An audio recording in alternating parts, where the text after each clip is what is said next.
Bonjour à toutes et à tous. Bienvenue à notre webinaire sur le zéro artificialisation net qu'on a appelé Enracinons l'avenir vers une artificialisation réduite et responsable. Ce webinaire est organisé grâce au financement du Conseil régional et en partenariat avec l'Agence régionale de la biodiversité et du CAE du Loir-et-Cher. Donc, quelques éléments au préalable pour un bon déroulement de ce webinaire. Donc, vous avez possibilité d'activer ou désactiver vos micros et caméras à l'aide des petits onglets de micro et caméra.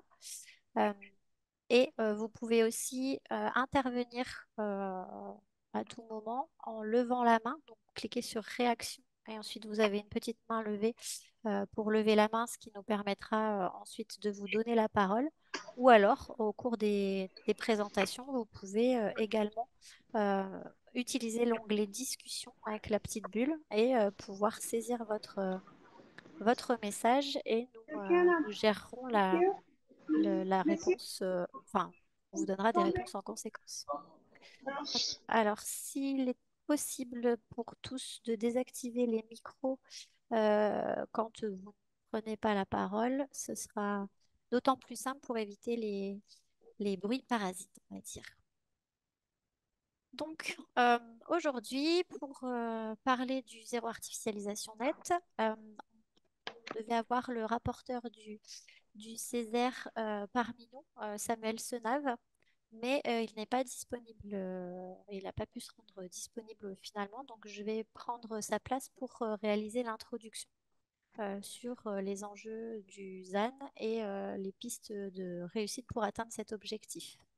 Ensuite, je laisserai la parole à Pascal Larmande de l'Agence régionale de la biodiversité du Centre Val-de-Loire pour nous expliquer comment agir sur son territoire.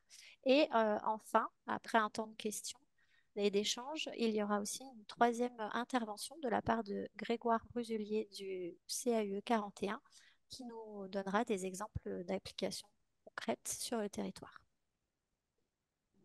Donc tout d'abord, pour la partie de d'introduction, euh, voilà, je vais vous rappeler d'abord un contexte historique et vous donner quelques éléments de cadre législatif.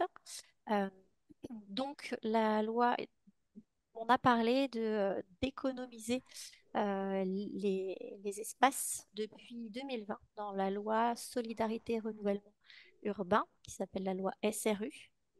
Donc ça, c'était une première étape en France où on a parlé de cette idée de réduire l'artificialisation des sols. Ensuite, on a un deuxième élément dans la loi Grenelle 2 en 2010 où il a été demandé l'établissement d'objectifs chiffrés de réduction de consommation d'espace dans les documents d'urbanisme, donc les schémas de cohérence territoriale et les plans locaux d'urbanisme. Et puis plus récemment, grâce à la loi climat et résilience de 2021, dans cette loi est établi un volet sur le zéro artificialisation net, le fameux ZAN, avec identification d'objectifs chiffrés. Et puis, tout récemment, en juillet 2023, il y a une nouvelle loi qui a été actée qui vise à faciliter la mise en œuvre des objectifs de lutte contre l'artificialisation des sols et à renforcer l'accompagnement des élus locaux. Donc, qu'est-ce que c'est que ce ZAN? Ben, ça consiste à deux processus. Tout d'abord, un premier processus lié à la consommation d'ENAF. Donc, ENAF, c'est espace naturel, agricole et forestier. Donc, la consommation d'espaces naturels, agricoles et forestiers qui vont changer d'usage des sols et qui vont se transformer en sols urbanisés. Donc ça, c'est la première étape qui est depuis la loi 2021 jusqu'à 2031 et donc qui consiste à diviser de moitié la consommation des espaces observés entre la période de 2011 à 2021. Et il y a eu une petite précision liée à la loi donc, de juillet 2023 et pour la région centre, on est finalement à une réduction de 54,5%.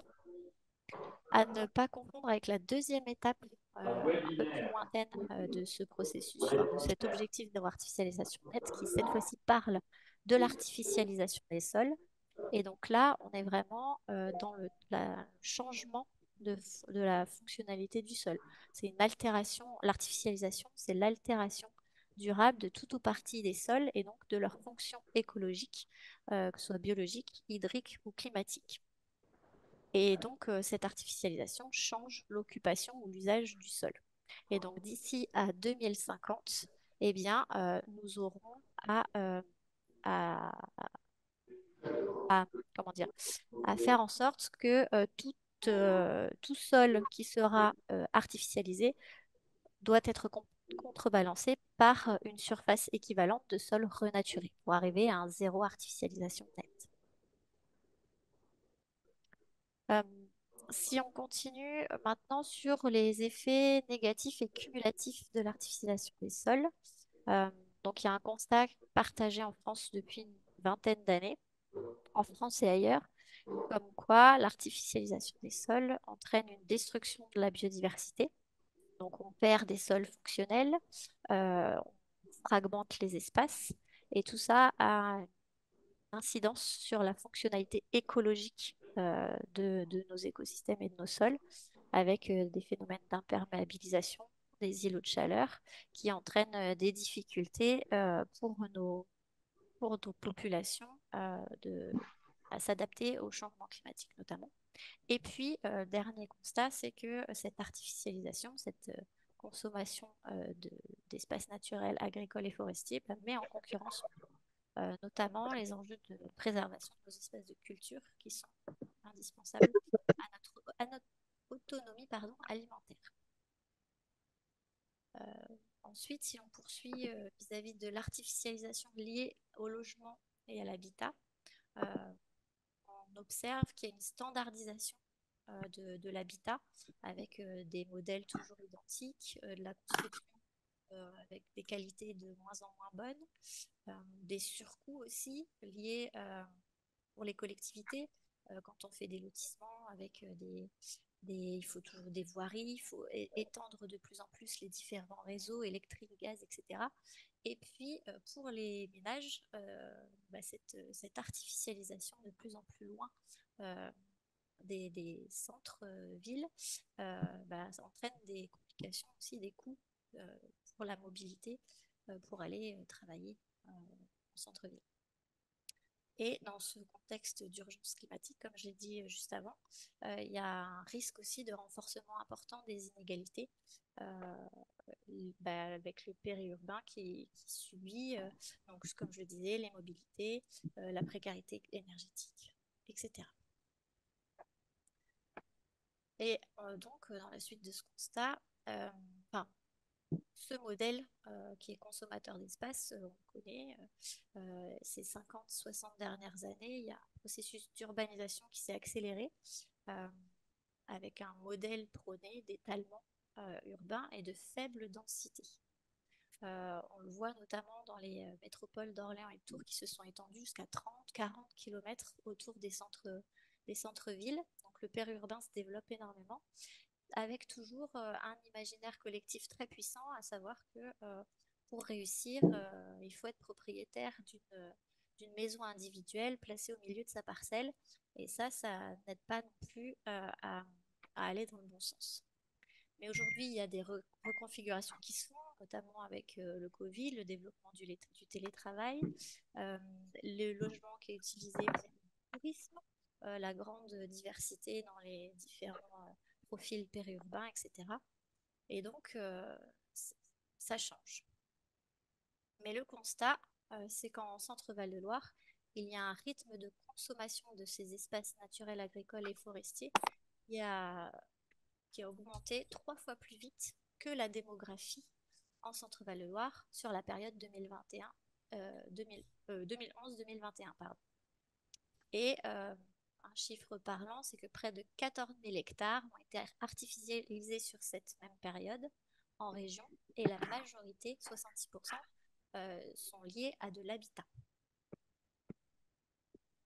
Un autre constat, pardon, euh, ce que dit la loi ZAN, enfin, le ZAN en Centre-Val de Loire, c'est que pour notre période 2021-2030, celle qui correspond à la partie consommation dont je vous parlais tout à l'heure, eh bien, au final, il y aura près de 7 000 hectares qui seront consommables euh, dans cette période-là. Et par contre, en 2050, comme je vous le disais également, il faudra que la totalité des territoires artificialisés soit en contrepartie renaturée au titre de la loi pour arriver à un zéro artificialisation nette.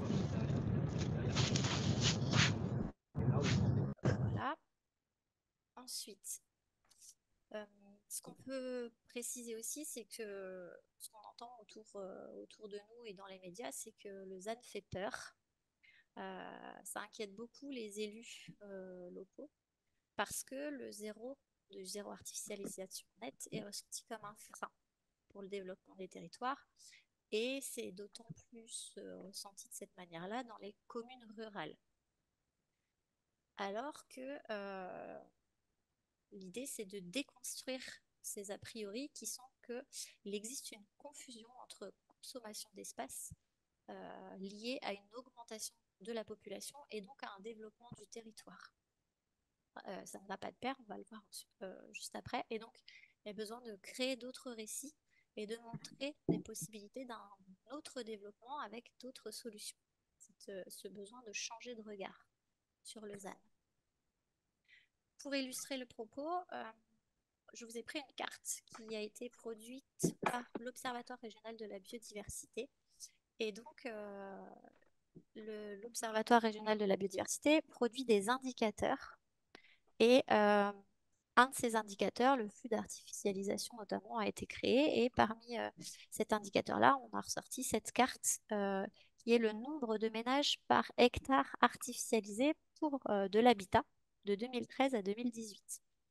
Donc là, vous voyez que chaque commune a une couleur et que 30% des communes, donc 30% des communes de la région, sont en rouge.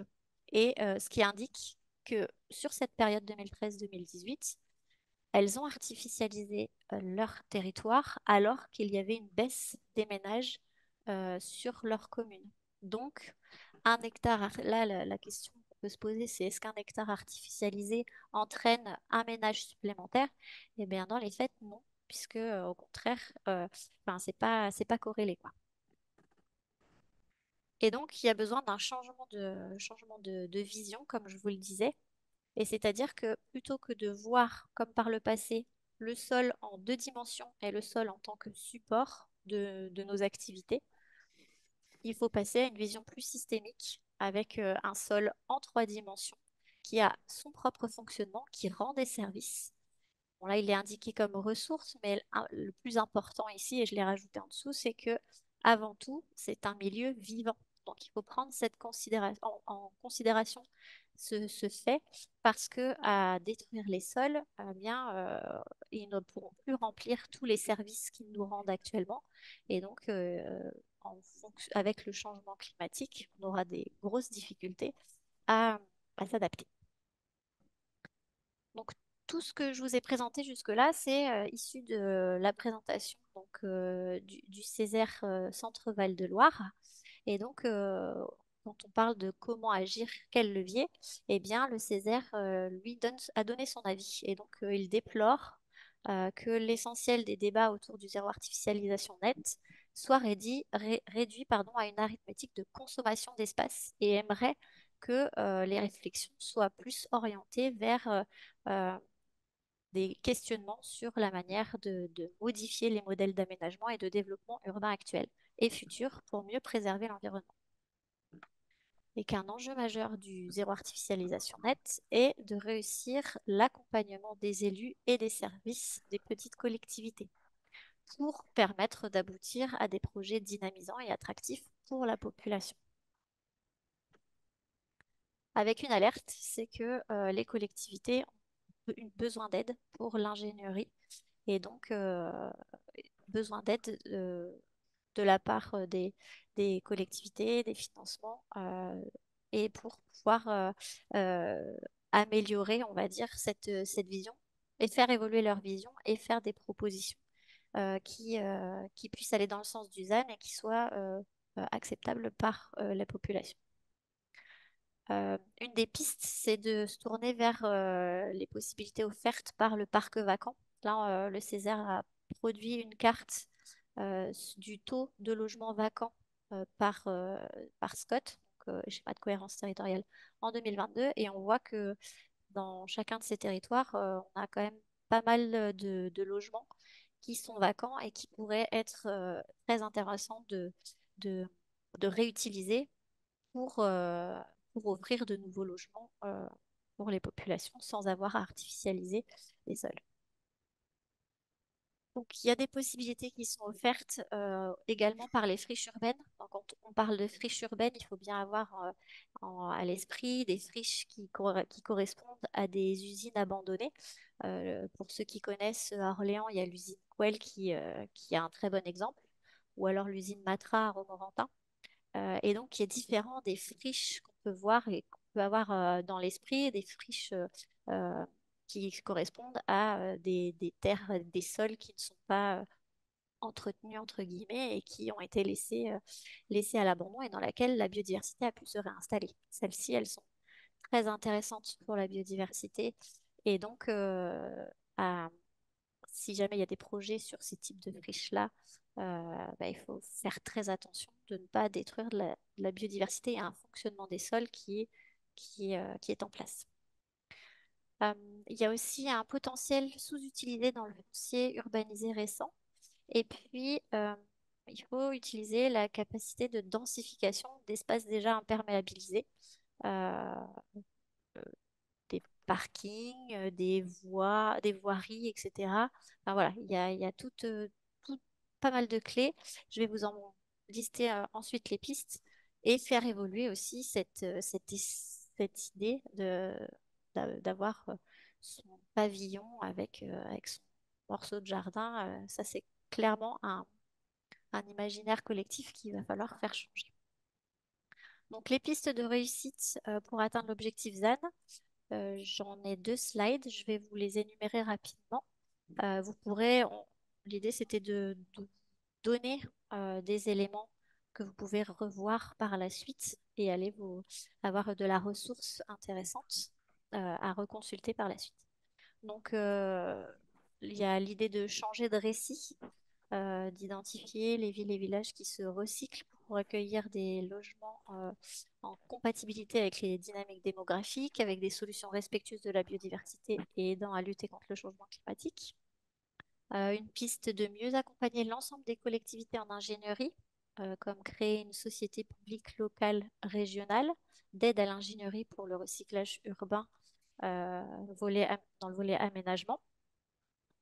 Monter en compétence sur les nouvelles possibilités, c'est-à-dire renforcer la formation initiale et continue, créer des spécialisations en recyclage urbain et promouvoir la création d'une école d'architecture en région.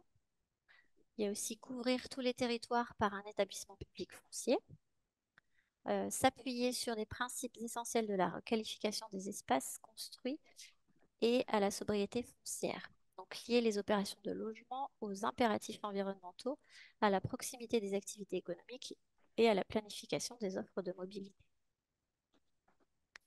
Et ensuite, prendre le temps de se donner les moyens d'analyser son territoire pour établir une stratégie d'action pour le logement économique de l'espace, réussir pleinement une mobilisation du parc vacant, multiplier la réhabilitation des friches urbaines clés en main, se doter d'outils pour une densification raisonnée en expérimentant de nouvelles formes urbaines. En cas d'extension, les envisager de façon novatrice, compacte et intégrée aux fonctionnalités écologiques. Se donner les moyens de désartificialiser, renaturer pour atteindre l'objectif zéro et appeler à une réforme nationale fiscale favorisant la sobriété foncière. Donc, en synthèse de cette introduction, les clés de la réussite, c'est d'identifier de nouveaux processus décisionnels qui tendent vers un mieux-être dans l'intérêt de tous pour stopper durablement les processus anciens, consommateurs d'espace et amplificateurs. Et donc, au regard des préconisations présentées, les politiques publiques et les collectivités, dont la région, ont aussi une urgente responsabilité, celle de promouvoir ces solutions pour faire muter les prises de décision afin d'en favoriser fortement la montée en compétences, l'ingénierie et le financement. Voilà pour ce qui est de la partie introduction, donc de ce que j'ai pu reprendre de la présentation de Monsieur Senave. Et je vous propose de passer tout de suite à du concret avec des explications de l'ARB, donc de Pascal Larmande, euh, sur comment agir sur son territoire. Donc Pascal, si tu es là, je t'invite à ouvrir ta caméra. Je suis là et ma Tu y es. caméra est ouverte sans Eh bien, problème. parfait. Il y a juste une petite question Daphné Ah, dans le chat pour un éclairage. À quoi fait référence le foncier urbanisé récent sur une des dernières slides que tu as partagées? alors, comme ce n'est pas moi qui ai fait la présentation, je n'ai pas l'information, mais je me note la question et je demanderai à Samuel de transmettre la réponse par mail, si ça vous va. Donc je vais pouvoir prendre la suite. Je te dirai quand passer la diapo d'après, Daphné. Tout à fait. Voilà, c'est parfait. Donc bonjour à toutes et tous. Donc moi je m'appelle Pascal Larmande, je travaille donc à l'Agence régionale de la biodiversité Centre-Val de Loire. L'ARB, juste un petit rappel rapide, c'est une agence qui a pour but de faciliter la prise en compte de la biodiversité et le passage à l'action dans l'ensemble des territoires en région Centre-Val de Loire. Et c'est dans ce cadre-là que je m'inscris, puisque moi j'appuie les collectivités, les entreprises et tous les acteurs en région qui souhaitent notamment adapter leur territoire face aux enjeux climatiques en utilisant la nature comme source de solutions. Donc, dans le cadre de l'intervention d'aujourd'hui, je vais reposer déjà quelques notions et quelques contextes liés à la région centre, et puis détailler ensuite des actions qui vont permettre de concilier la densification dont a parlé Daphné à l'instant, et puis la biodiversité, de vraiment pouvoir travailler les deux de concert. Donc en premier lieu, non, Ah, diapo pardon, d'avant, le excuse-moi. petit focus sur la région centre, sur l'occupation du sol actuel en région. Chaque sol va se définir selon son usage. Et ce qu'on peut voir dans le, la région Centre-Val de Loire, c'est qu'on a une région principalement avec des milieux principalement agricoles. Donc milieu agricole, c'est pour 51% des grandes cultures, des vignes et des vergers. Pour 8%, ça va être des prairies ou des surfaces toujours en herbe. Et puis il y a un petit reliquat sur d'autres typologies d'espaces agricoles. Ce que l'on voit également, c'est que on a une part importante des milieux forestiers avec 27%, et des territoires artificialisés qui représentent 9% de notre région. Donc ces chiffres-là, ce sont des chiffres qui datent de 2020 sur la région et qui ont été mis notamment en cartographie par l'Observatoire régional de la biodiversité. Diapo d'après. Donc, en termes d'artificialisation, je vais reposer aussi quelques notions comme ça un peu plus de définition. L'artificialisation, on est vraiment sur l'ensemble des transformations qui sont dues à l'homme, dues plus ou moins volontairement, et qui vont modifier la physionomie et les fonctionnements d'un milieu ou d'un paysage également. Ce qu'on peut voir en région centre, là je vous ai mis un petit chiffre clé, 1443 hectares par an d'espaces naturels, agricoles et forestiers qui sont artificialisés. Donc chaque année, 1443 hectares partent de ces espaces NAF vers de l'artificialisation. En termes de consommation sur le territoire par rapport aux autres régions de France, France métropolitaine, le centre-Val de Loire rapporté à sa surface, on est en 10e position sur les 13 régions de France. Donc on ne va pas être dans les plus consommatrices, mais pour autant, il est vraiment fondamental de vraiment regarder cette artificialisation et cette consommation de l'espace. Ce que vous voyez sur la carte sur la droite de votre image, c'est en fait l'indicateur du flux d'artificialisation à l'échelle des communes. Donc là, ce qu'on a regardé, c'est vraiment la modification du sol, d'un sol naturel agricole ou forestier vers un sol artificialisé, et ça n'est pas le ratio de l'ensemble du sol artificialisé de la commune. On est vraiment sur ce changement d'usage. D'orientation du sol. Et donc, ce qu'on peut voir sur cette carte, c'est on a vraiment quelques secteurs qui se démarquent, notamment la métropole d'Orléans avec ses abords, ce qu'on a sur la partie médiane vers la droite. On a également la vallée du Cher entre Bourges et Tours. et puis la zone de Châteauroux, en partie sud, et puis en partie nord, la frange sud de l'Eure-et-Loir. Voilà cette petite zone que Daphné vous montre à l'écran. On peut passer sur la diapo d'après. Donc cette artificialisation, donc elle va prendre de l'espace naturel, agricole et forestier, et donc consommer pour le transformer en territoire urbanisé. Les territoires artificialisés, ils vont l'être à différentes raisons. C'est ce qu'on a sur le petit camembert que vous avez sur la partie gauche de votre écran. En Centre-Val de Loire, quasiment les 2/3 de l'artificialisation des sols va avoir pour origine la construction d'habitats. Donc 67%, c'est quand même pas négligeable. On va avoir également donc de l'activité type commerciale ou industrielle, qui n'est pas de l'habitat, donc pour 27%. Et puis ensuite, diverses orientations d'aménagement. Ça peut être par exemple des voies ferrées ou par exemple la ligne à grande vitesse ou des autoroutes, ce genre de choses-là. Ce qui est intéressant de voir, c'est que quand on regarde en parallèle la consommation foncière et la population, on se rend compte qu'on a augmenté 4 fois plus vite la consommation foncière que la population ces 20 dernières années. Donc on voit bien que l'augmentation de la consommation foncière n'est pas directement corrélée, en tout cas, à l'augmentation de la population. On a vraiment cette consommation d'espace sans forcément augmenter notablement la population. On peut passer à la diapositive d'après. Donc, ce qui est intéressant, c'est donc de mettre en parallèle cette consommation d'espace et finalement cette notion d'étalement urbain, c'est-à-dire l'augmentation de la superficie d'une ville et la diminution de la densité de population. Donc là, je vous ai mis une petite photo, par exemple, d'une ville de l'Orléanais, la ville de Orme. La photo de gauche, dans les années 50, on voit qu'on est vraiment sur de l'occupation de l'espace qui est principalement agricole et naturel. Et dans les années donc 2020, assez récemment, où là on voit très nettement donc du quartier en fait et tout ce qu'on va appeler une périurbanisation, donc l'urbanisation qui va se faire en périphérie des villes. Et en fait, la problématique qui se pose avec cet étalement urbain, c'est que on va de fait avoir une plus forte dépendance à l'automobile puisqu'on va rallonger les distances et les migrations, notamment ce qu'on appelle migration pendulaire matin-soir, pour aller au travail notamment dans les cœurs de ville, et revenir ensuite sur ces zones d'habitat.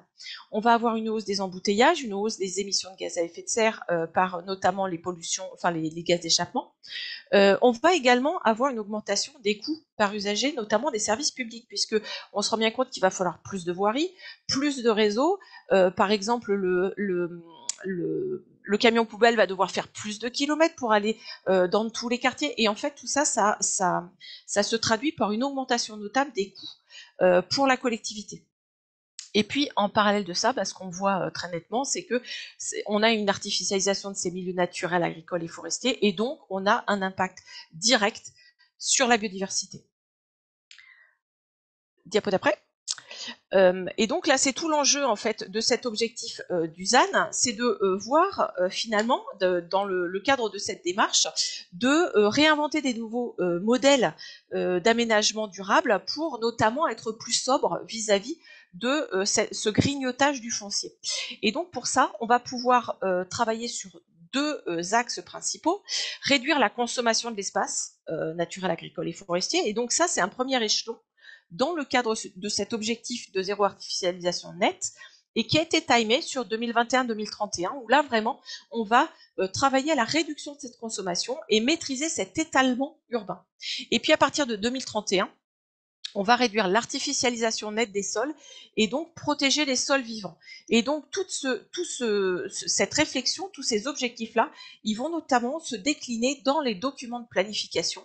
Donc je vous ai mis un petit schéma sur la droite de votre page avec les différents les déclinaisons en fait de cette loi ZAN dans les documents de planification. Et donc là vous avez l'échelle, on va dire le plus supra à l'échelon régional, c'est le STRADET, le schéma régional d'aménagement développement durable, et le ET, je ne sais plus.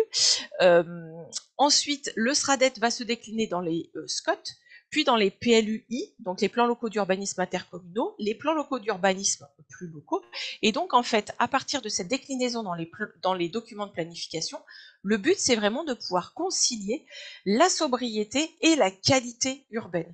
Et cette qualité urbaine et ce travail sur la qualité urbaine, il est fondamental pour justement obtenir ce qu'on va appeler une densification heureuse, c'est-à-dire ne pas subir une densification négative comme on en a un peu l'image, mais vraiment d'aimer habiter nos villes en fait. Diapo d'après. Cette densification dont je vous parlais, alors le principe de la densification, c'est l'augmentation du nombre d'habitants par kilomètre carré. Donc là, on est vraiment, non pas sur un grignotage de l'espace, mais plutôt sur une optimisation de cet espace utilisé. Et donc là, ce que l'on peut voir sur la partie gauche de la diapo, c'est notamment un schéma qui présente différentes modulations morphologiques de la densité. Sur les 3 dessins, vous avez exactement le même nombre de logements. Vous avez 76 logements sur ces 3 schémas. Par contre, ce que l'on voit, c'est qu'en termes de répartition dans l'espace de ces logements, on n'a pas du tout finalement la même utilisation de l'espace, ni également le même ressenti par rapport à cette densification et à cette densité. Et puis sur la partie droite, je vous ai mis une image qui représente également, en fait, souvent on a une perception qui est souvent erronée de la densité. On s'imagine ces grandes barres d'immeubles immenses, et finalement dans les faits, quand on regarde vraiment dans les villes notamment, les physionomies de typologie urbaine, on se rend compte que quand on voit sur la partie gauche par exemple des maisons de ville accolées relativement fines, finalement vont avoir le même nombre de logements que certains ensembles qui paraissent plus en hauteur, plus sous format de tout. Donc on se rend bien compte qu'on a une perception de cette densité qui est vraiment très différente. Diapo d'après. La densification, elle a plusieurs objectifs. Le premier objectif, dans ces objectifs, le premier, ça va être de limiter la consommation de l'espace. On fait habiter plus de gens sur le même espace. L'intérêt également, c'est de favoriser ce qu'on appelle la ville des courtes distances, c'est-à-dire favoriser la proximité et l'accessibilité des services et des équipements, c'est-à-dire avoir tout finalement un peu à portée de main et sortir de cette emprise de la voiture dès qu'on a quelque chose à faire, qu'on ait besoin d'aller au sport, qu'on ait besoin d'aller acheter le pain, qu'on ait besoin d'aller au travail. Plus on est sur de l'étalement urbain, plus on va avoir cette nécessité d'avoir cette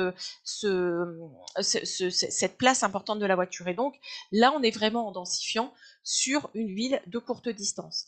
Une économie d'échelle, une attractivité de cette ville, et puis finalement également se re-questionner aussi pour avoir une offre de logement qui soit réellement et mieux adaptée aux besoins réels des populations aujourd'hui.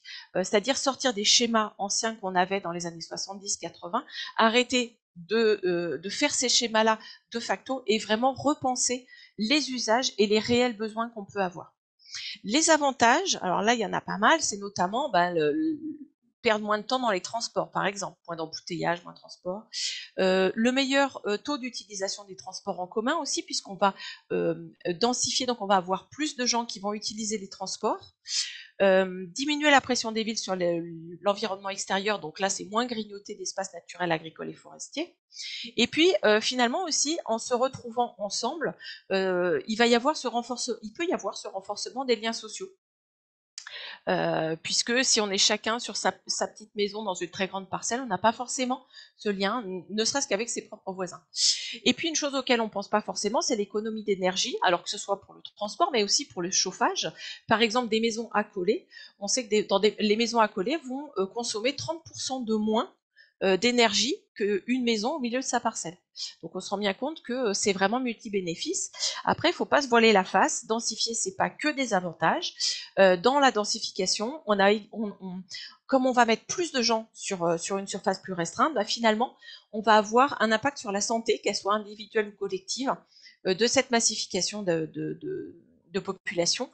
Et notamment parce que au vu du changement climatique, on va avoir des hausses de température et donc on va amplifier les risques sur une population qui va elle-même être plus nombreuse. Et puis finalement, c'est aussi que cette densification, on la voit surtout par le prisme on va dire, du financier et rarement par le prisme écologique. Et je vous ai mis deux petits chiffres clés quand même assez parlants sur la droite. C'est le ressenti sur la densification. 65% des Français pensent que c'est quelque chose de négatif. Donc il y a vraiment un problème, on va dire, d'image sur la densification. Il va falloir qu'on crée des densifications heureuses et des densifications enviables. Et puis le deuxième chiffre, c'est un chiffre qui est aussi assez parlant. 23% de la population régionale en Centre-Val de Loire habite dans une métropole, donc la métropole de Orléans ou la métropole de Tours, sachant que la surface des métropoles de Tours et d'Orléans ne représente que 2% de la surface de la région. Donc un habitant sur 4 habite sur 2% du territoire régional. Par rapport à ce défi, on va dire, de densification, en parallèle de ça, on a plusieurs autres défis qui s'offrent à nous. Et notamment, le premier qui n'est pas des moindres, c'est cette érosion de la biodiversité. On est sur une région qui est riche en biodiversité, mais néanmoins, on a une espèce sur 5 en région qui est menacée. On a un milieu sur 3, un tiers des milieux naturels qui sont menacés en région. Donc ça touche toutes les espèces, il n'y a pas de familles qui sont épargnées, et ça touche tous les milieux naturels, avec notamment un focus plus important sur les zones humides qui représentent 60% de ce tiers d'espaces naturels menacés en région. Je vous ai mis également un petit focus sur les variétés locales, variétés notamment végétales. On a une très grande richesse en variétés végétales locales. On a presque 500 variétés, notamment de pommes et poires. Et c'est également en fait une biodiversité qui disparaît. Donc finalement, dans nos schémas et dans la façon avec laquelle on va pouvoir aussi repenser nos villes, on va pouvoir aussi finalement la repenser avec ce prisme d'amélioration et de soutien de cette biodiversité, notamment biodiversité locale. Diapo d'après, en parallèle de ça, on a aussi un autre défi, Daphné en a parlé tout à l'heure, c'est tout ce qui est lié aux impacts du changement climatique. Et là, en région, on a deux gros impacts. On a le dérèglement du cycle de l'eau. Ça va être important puisqu'on a déjà une personne sur 8 en région qui est exposée au risque d'inondation, notamment dans les vals de la Loire, mais pas uniquement. En parallèle de ça, on va avoir plus d'épisodes de fortes pluies, et ça peut avoir une incidence sur la partie urbanisée, puisque dans certains secteurs en région, il va y avoir une augmentation du risque de coulée de boue et d'érosion de sol.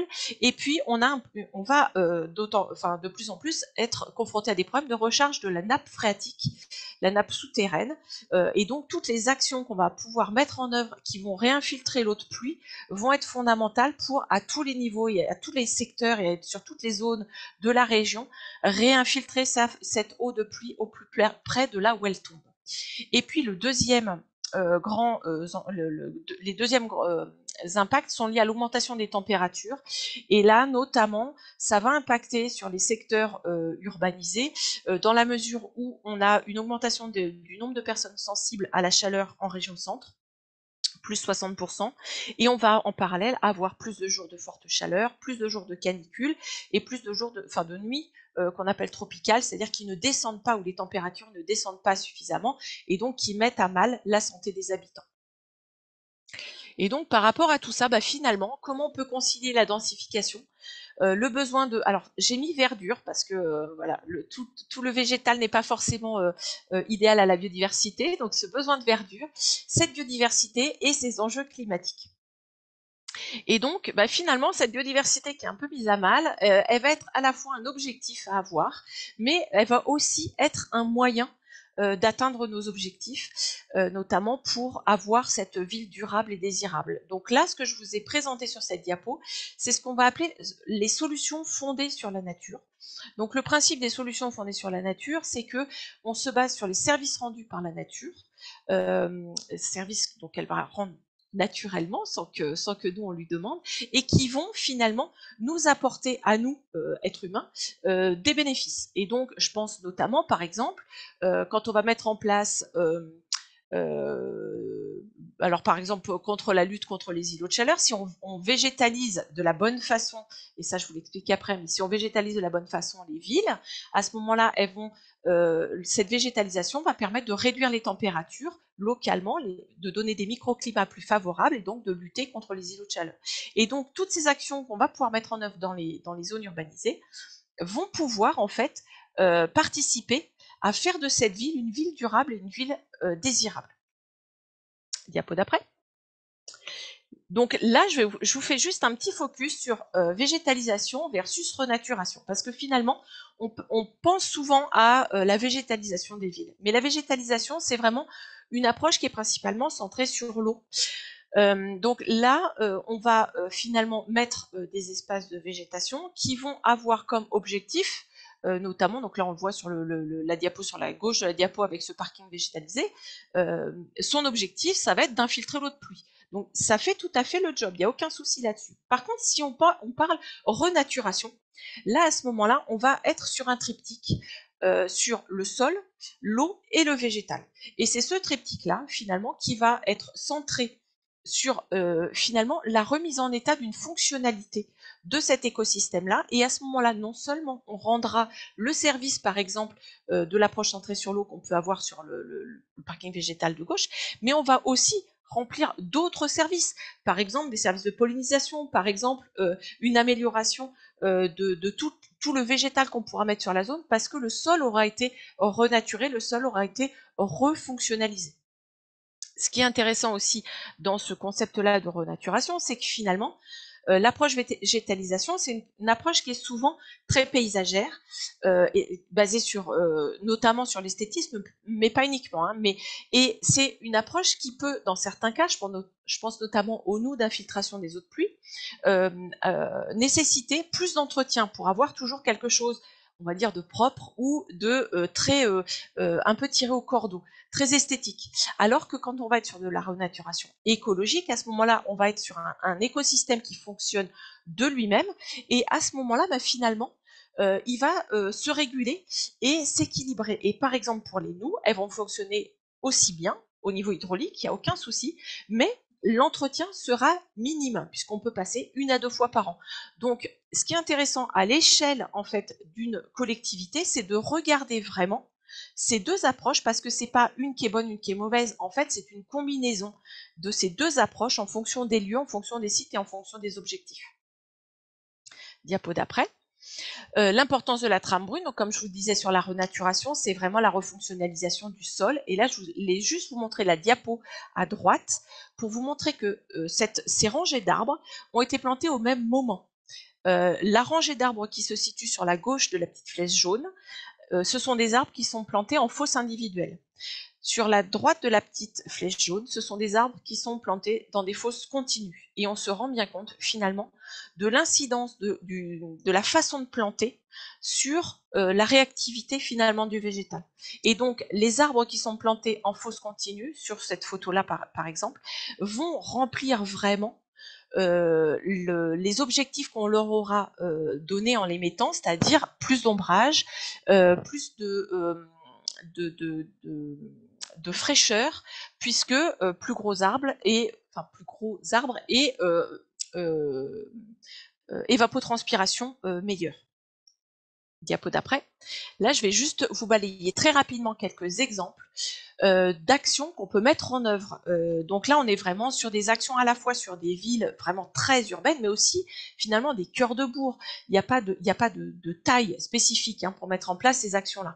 Donc le principal enjeu, c'est la désimperméabilisation, rendre les villes éponges, faire infiltrer cette eau de pluie qui tombe. Et donc là, c'est vraiment travailler et voir autrement tout ce qui est au niveau du sol. Donc là, vous avez par exemple des copeaux sur la gauche.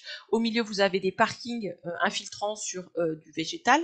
Et à droite, vous avez une partie bitumée, mais qui en fait est striée de zones sur laquelle l'eau peut s'infiltrer de façon tout à fait naturelle. En partie basse, vous avez différentes typologies d'actions qui peuvent être mises en œuvre pour infiltrer les eaux de pluie. Ne plus les faire partir dans les réseaux pour les faire partir vite et loin, mais au contraire les conserver et les infiltrer sur place. Donc là, vous avez par exemple une mare qui infiltre des eaux de sortie d'immeubles, donc dans un quartier. Au milieu, c'est des eaux de parking, donc là, c'est sur une grande surface dans l'Orléanais. Ici, vous avez des eaux de ruissellement sur des voiries sur un écoquartier. Et puis à droite, c'est finalement se servir de l'existant qui était là, en l'occurrence, un espace vert, et en créant uniquement des trouées dans cet espace vert, se servir de cet espace vert pour faire ruisseler l'eau de pluie du trottoir et pour aller s'infiltrer dans cet espace qui existe déjà. Diapo d'après.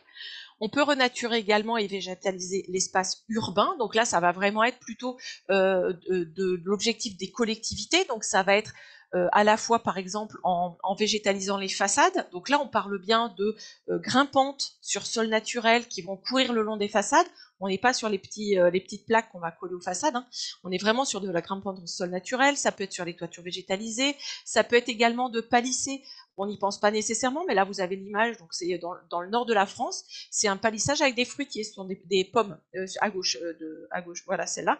Ce sont des pommes qui sont palissées sur une façade et qui tamponnent la façade, tout en ayant une meilleure qualité en termes de biodiversité, puisque un meilleur accueil pour la petite faune.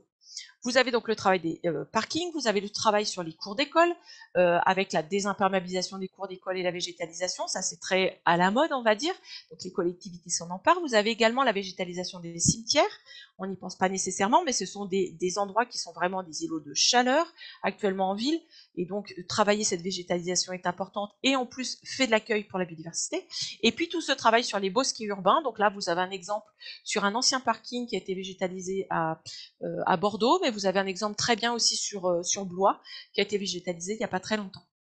Et puis, parce que en ville, finalement, la nature est très souvent privative, près de 70% de la nature en général est sur de l'espace privé, c'est vraiment comment on va conforter et améliorer aussi cette biodiversité au niveau des secteurs privatifs, tout en densifiant. Et là, je vous ai mis par exemple sur la partie basse de votre image, le système BIMBI, c'est finalement comment on construit des maisons supplémentaires, mais non pas en les mettant dans les jardins, mais en préservant cette frange de jardin en partie arrière de la zone construite, et en étant sur des modèles urbains qui s'entremêlent, qui s'entrecroisent, pour que chacun finalement ait son intimité, et ça c'est très important dans la densification urbaine, mais en ayant également sur la partie arrière un espace de biodiversité qui soit quasiment finalement d'un seul tenant, et avec, par exemple, des clôtures perméables pour avoir une biodiversité la plus optimale possible.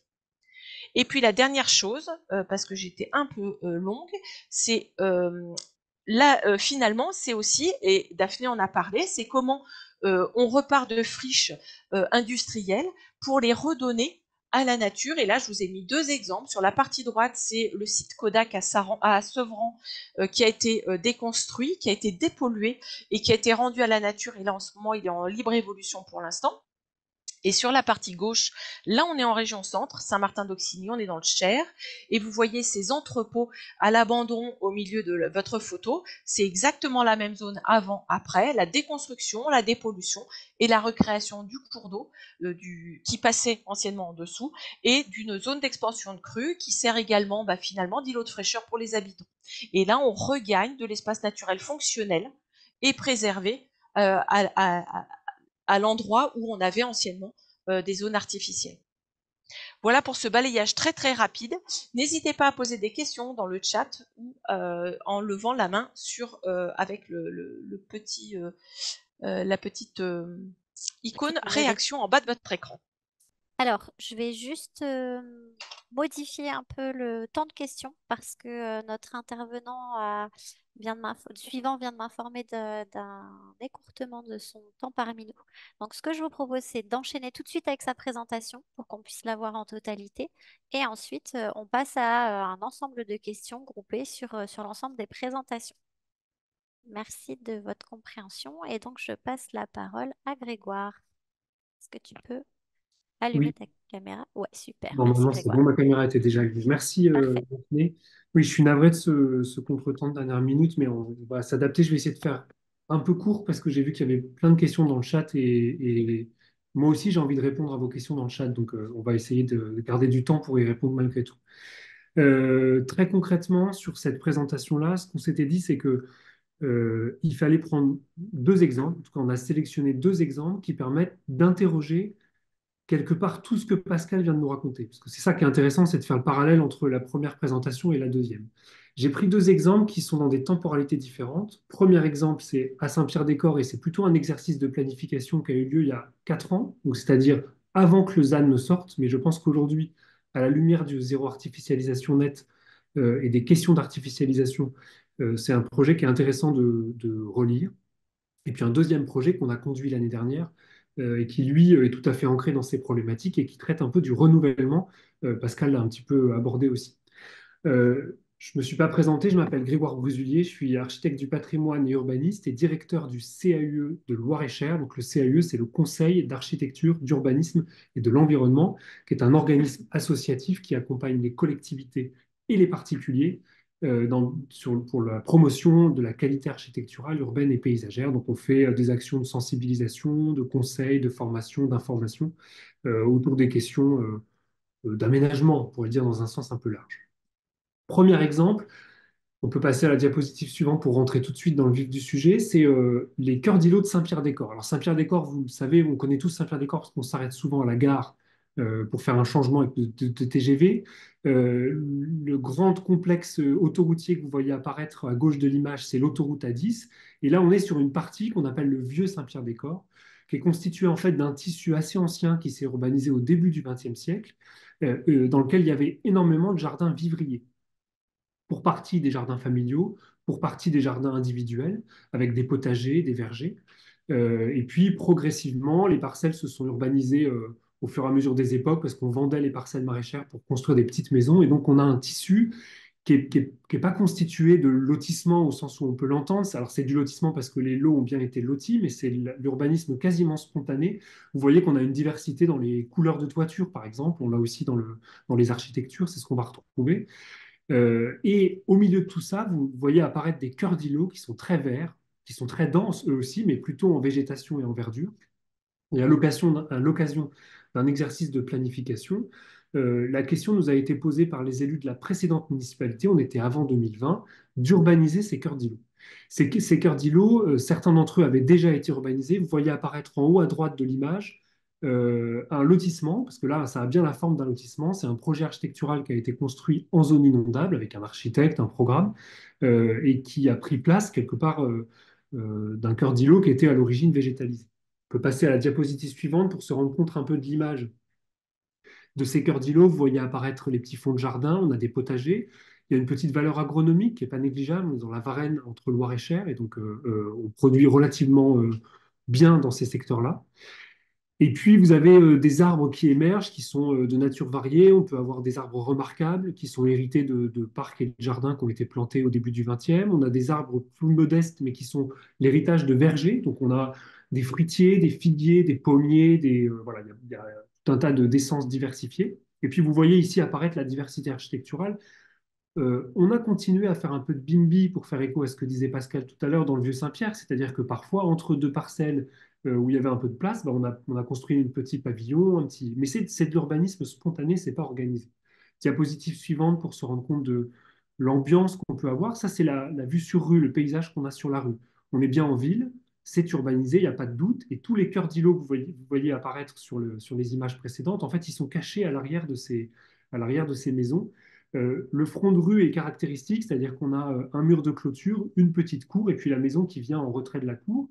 Mais on est sur un tissu qui est relativement dense. Si on reparle un peu de la question de la densité, finalement, mis à part ces cœurs d'îlots qui ne sont pas urbanisés, le long des voies, on a plutôt une optimisation de l'espace urbain.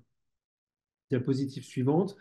À l'intérieur des cœurs d'îlots, on est dans un écrin de verdure, c'est magique. Ici, on est sur ce qu'on appelle une rote, c'est un petit sentier qui permet de circuler à travers les parcelles cultivées. On est dans les fonds de jardin. Ce sont des espaces extrêmement domestiques et qui font la valeur et la caractéristique du secteur. Vous me voyez venir avec mes gros sabots, on continue. On est aussi là sur une autre route, qui est celle-ci bordée de murs, mais à partir de laquelle on voit apparaître de la végétation luxuriante de part et d'autre, qui émane des jardins, et qui permettent de créer cette ambiance paysagère si caractéristique de l'îlot du Vieux-Saint-Pierre. Par ailleurs, je le précise tout de suite parce que ça peut avoir non, on peut passer à la diapositive suivante, mais je le précise tout de suite. Dans le Vieux-Saint-Pierre, on a des catégories socio-professionnelles particulières. On est sur des artistes, des professeurs d'université, on va dire des professions intellectuelles supérieures qui sont venus investir à proximité de l'autoroute des vieilles maisons des années 30 dans lesquelles ils se sentent très très bien et qu'ils ont décidé d'habiter. Et il y a beaucoup d'associations qui sont très actives et qui contribuent notamment à l'entretien de ces cœurs d'îlots. Bref, on est à proximité du cœur métropolitain, à proximité des transports, on parle déjà de limiter la consommation d'espace et donc il paraît assez évident qu'il faut pouvoir accueillir davantage de populations dans ces secteurs qui sont tout à fait bien desservis et qui sont à proximité des équipements, des commerces et des services. Oui, mais voilà, quand on commence à faire le diagnostic sur ces cœurs d'îlots, et je ne vous ai pas caché, parce que je l'ai refait de manière, voilà, à partir de quelques images, on est dubitatif, parce qu'on se dit que finalement, ces cœurs d'îlots ont une très grande valeur, et que les urbaniser, c'est forcément perdre un côté ou une caractéristique, notamment de biodiversité, d'îlots de fraîcheur en plein cœur de la ville. C'est aussi peut-être une manière de pallier à la présence de l'autoroute. On a une forte végétation et donc la végétation, elle peut peut-être limiter l'impact de la pollution de l'autoroute sur les habitations qui sont à côté. Donc si on vient urbaniser et rajouter du béton, ça pose des questions. Mais voilà, ce n'est pas l'exercice qu'on nous demande et donc on poursuit le travail et on essaye d'urbaniser. Vous voyez qu'on a identifié 5 cœurs d'îlots différents qui représentent quand même plusieurs hectares, hein. Si vous regardez, on fait rapidement la somme, on est à 3 hectares et demi, 2 hectares et demi, 1 hectare ici, quasiment 1 hectare et demi ici. Donc ça représente des surfaces relativement importantes, à l'intérieur desquelles on a quand même essayé, dans le diagnostic qu'on a réalisé, là j'ai pris l'exemple, la diapositive suivante, du plus grand cœur d'îlot, qui est celui central, on a un peu zoomé. Donc c'est celui qui est au nord, voilà, qu'on voit parce que c'est le plus vert, celui qui apparaît manifestement sur le... Donc qui fait lui quasiment 3 hectares 5.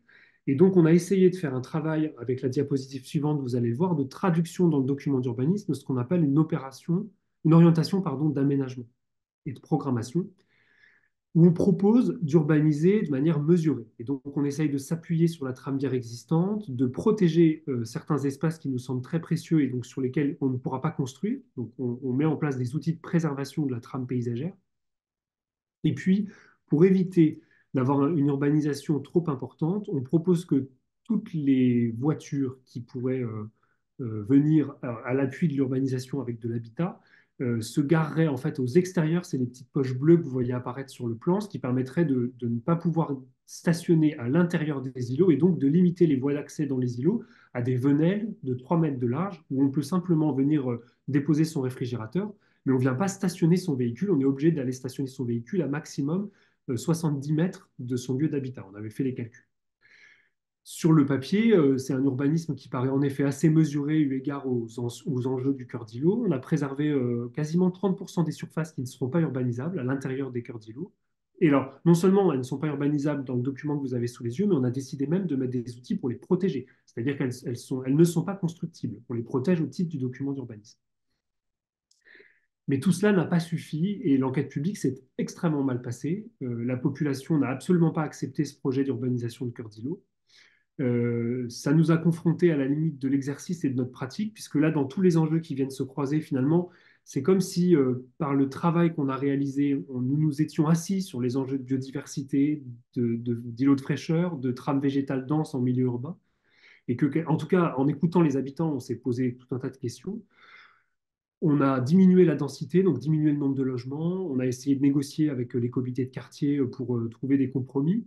Un compromis a été trouvé pour le PLU en place, mais l'histoire prouve qu'on avait un petit peu tort, puisque la municipalité n'est pas repassée aux élections suivantes, pour plusieurs raisons, mais entre autres pour celle-ci. Et la nouvelle municipalité qui a été élue en 2020 a modifié le document d'urbanisme pour rendre inconstructible la totalité des cœurs d'îlot. Cette histoire que je vous raconte, est tout à fait symptomatique des enjeux auxquels nous allons être confrontés dans les années à venir, parce qu'on est précisément sur une question de zéro artificialisation nette.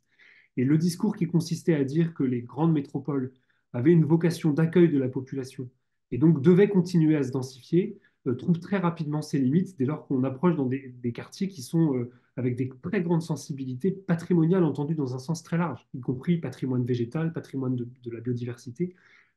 Et donc, ça n'est pas aussi simple que de se dire qu'on a une surface disponible qu'on peut investir facilement. Voilà. Ça, c'est le premier exemple que je voulais vous montrer et sur lequel on pourra revenir. Et le deuxième, c'est un exemple qui est radicalement différent. Là, on est à Beauce-la-Romaine, on est dans le nord-est du département du Loir-et-Cher, quasiment à mi-chemin entre Blois et Orléans, au milieu de la Beauce, pour vous donner un ordre d'idée.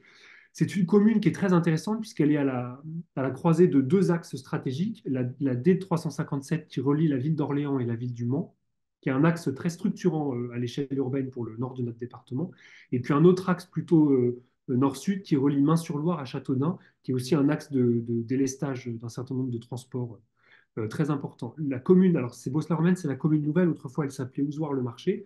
C'est une commune qui connaît un développement très important parce qu'elle est très proche d'Orléans. Et donc, elle s'est considérablement étalée ces dernières années. Et c'est une commune qui compte aujourd'hui 3500 habitants et qui est de moins en moins une commune rurale, qui devient une petite ville quasiment périurbaine, puisqu'on est à 25 minutes d'Orléans. Et donc, il y a beaucoup d'actifs orléanais qui viennent habiter à Beauce-la-Romaine, à la campagne. Donc, il y a de nombreux lotissements qui se sont développés.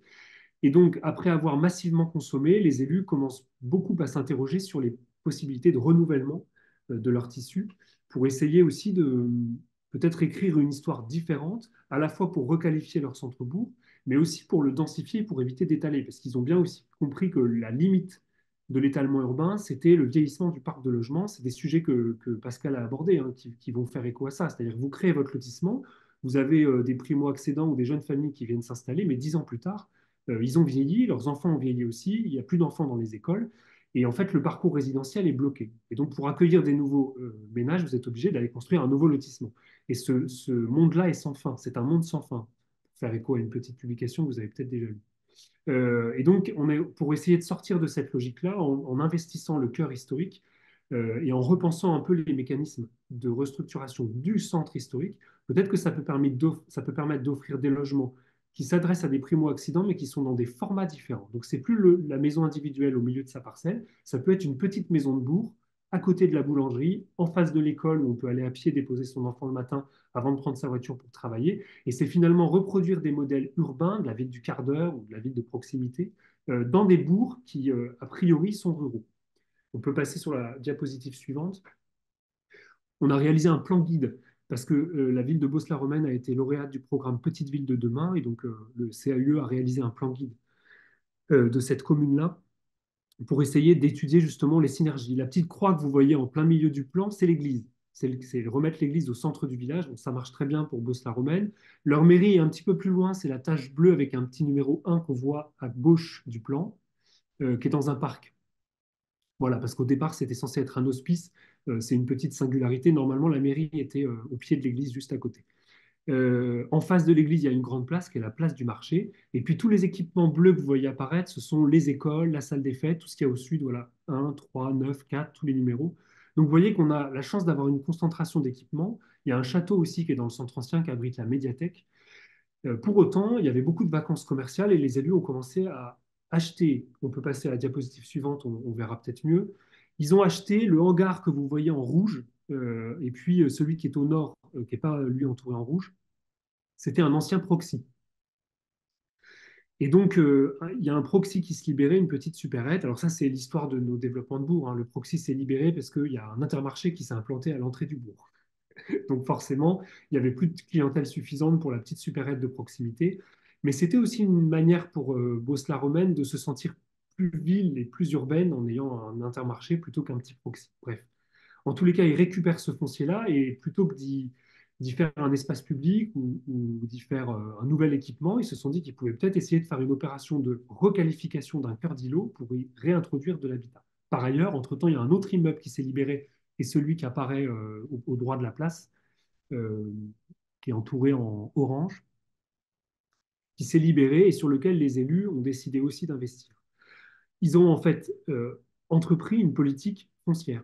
Une politique foncière qui n'est pas dans les habitudes des communes rurales, parce qu'en général, on n'a pas forcément d'argent pour le faire, mais là, ils ont candidaté pour obtenir ce qu'on appelle du fonds friche, c'est-à-dire une subvention particulière pour pouvoir requalifier des friches et qui ne sont pas nécessairement des friches industrielles. On peut passer à la diapositive suivante parce que l'image est certainement plus parlante. Vous voyez apparaître l'église au premier plan, la place de l'église qui est aussi la place qui accueille le marché, et puis en jaune les bâtiments sur lesquels on a investi, en violet les bâtiments sur lesquels il y a des services, et en rose les bâtiments au pied desquels il y a des commerces. Donc on a essayé de réinterroger un peu le fonctionnement de tous ces bâtiments et de porter un projet de restructuration où on a proposé à la collectivité de démolir une partie des bâtiments, de réhabiliter une autre partie des bâtiments, et de faire un programme mixte dans lequel il y a à la fois l'implantation de la maison France Service, et du logement, puisque sur le territoire, il y a un manque cruel de logements locatifs meublés pour pouvoir accueillir de jeunes actifs qui ne veulent pas tout de suite acheter et qui ont besoin simplement de s'implanter sur le territoire et de le faire dans les meilleures conditions. Le maire souhaitait qu'on arrive à produire ici une dizaine de logements accessibles en T2, T3, en locatif privé, enfin, ou locatif communal, pour des familles de jeunes actifs qui viennent s'installer sur la commune et auxquels on aurait envie de donner envie de rester sur la commune et de s'installer durablement. Et le fait de le faire en centre-ville, c'était aussi pouvoir s'adresser très concrètement à des cadres, puisque les cadres sont intéressés par un style de vie plus urbain. Et à Beauce-la-Romaine, il se trouve qu'il y a un dynamisme commercial qui le permet, avec notamment de nombreux, il y a boucherie, charcuterie, fleuriste, coiffeur, enfin voilà, ils ont vraiment tous les commerces de proximité qui permettent, il y a une maison de la presse, enfin voilà, il y a tout ce qu'il faut et quelques restaurants qui plus est. En plus de tous les équipements publics dont je vous ai déjà parlé. Ce projet prend beaucoup de temps. Les élus ont acheté la friche Shopee il y a maintenant 3 ans. Ils sont encore en train d'essayer. Alors, ils viennent de démolir les bâtiments. Voilà, les choses avancent, mais c'est très long. Et je pense que ce qu'il faut retenir, et ça fait aussi écho à ce que disait Daphné en introduction et ce que Pascal a repris, quand on parle de changement de paradigme, c'est ça aussi. Autrefois, on achetait un terrain, on urbanisait le terrain à neuf, il y avait un géomètre qui venait proposer un projet, et on avait tout clé en main, et c'était très confortable pour tout le monde, pour le porteur de projet, pour l'élu, pour les habitants qui achetaient quasiment sur plan une parcelle toute vierge où on faisait construire. Le processus de restructuration ou de revitalisation d'un bourg existant est beaucoup plus long et beaucoup plus complexe, et les outils à mobiliser ne sont pas les mêmes. Mais c'est, heureusement ou malheureusement, ça dépend de quel point de vue on se place, la seule porte de sortie qui est offerte pour traduire le ZAN et pour l'intégrer, puisque si on ne doit plus artificialiser à horizon 2050, c'est bien qu'on doit apprendre à travailler avec l'existant. Or, il est impossible de plaquer les modèles du neuf sur l'existant. Donc, on travaille avec l'existant, on apprend à travailler avec l'existant. Ce n'est pas le même modèle, ce n'est pas le même sujet, ce ne sont pas les mêmes acteurs, ce ne sont pas les mêmes financements, ce ne sont pas les mêmes montages opérationnels. Mais heureusement, des outils existent et il ne faut surtout pas lâcher cette approche-là. Donc, j'espère que dans quelques années, vous pourrez aller visiter le projet de restructuration de Beauce-la-Romaine. Ça vaudra le détour pour voir s'ils ont vraiment réussi à activer jusqu'au bout un projet de restructuration qui s'appuie sur l'existant avec voilà, de la friche, du fonds friche pour les dispositifs de financement. Et puis, parce que c'est un bon label, une petite maison France Service pour dire qu'on remet des services publics au cœur de l'accessibilité aussi en territoire rural. Voilà pour ce qui était des deux exemples que je voulais vous présenter ce soir. Merci Grégoire. Alors, je vais arrêter le partage pour qu'on puisse se voir. Et si vous avez en priorité des questions à poser à Grégoire, c'est le moment de le faire avant qu'il nous quitte dans 6 minutes. Je vois une première main levée. Allez-y, Jacques ou Anne-Marie. Oui, oui, c'est la photo de Beauce-la-Romaine là, qui était là au début de la présentation, Oui. avec cet étalement urbain dans une zone qui est manifestement une zone de grande culture, Mm. hein, montre bien après la problématique qui se pose, parce que après on se retrouve avec des conflits d'usage entre l'agricole et le non agricole. Oui, c'est tout à fait vrai. Et d'ailleurs, je crois que la profession agricole vient d'obtenir que ça soit le premier arrivé qui ait priorité sur l'autre.